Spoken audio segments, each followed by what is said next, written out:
Okay. Right, my name's Rob. I basically got into the whole prop building scene and vac forming many years ago. It was probably about 5 years ago now. I'm a big Star Wars fan, so started basically making Star Wars props myself with Scout stuff. And then the opportunity came along to start doing the Aliens Colonial Marines armour. That came about because the pulse rifles came up cheap. So, and a friend of mine, James, who you've spoken to already, was pestering me to do them for ages and ages. So I basically started sculpting the books, as you can see here. Basically they are, they're generally made of like a polyurethane resin, which you then have to sculpt and shape and sand and to the correct sort of shape that you want to vac form. You then basically stick it on the vacuum former. That's the heating element with where the plastic sits. When the plastic is warmed up to a sufficient level, you then transfer it over to the plate and bed and put the vacuum on, which then sucks it down, and you end up with a product that is like this.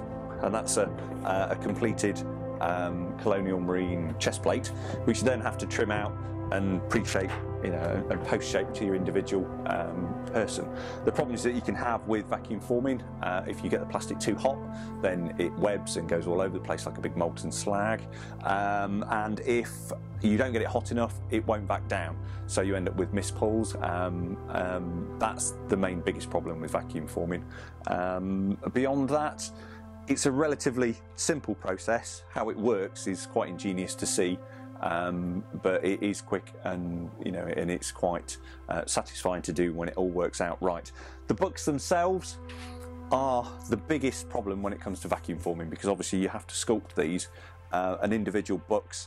I spent 3 solid months sculpting the books for the Colonial Marine, and they're you're forever finding bits that go wrong. I met with Terry English, who was the original designer of the Colonial Marines armour, and checked my books against his screen production armour and noticed many differences that were wrong.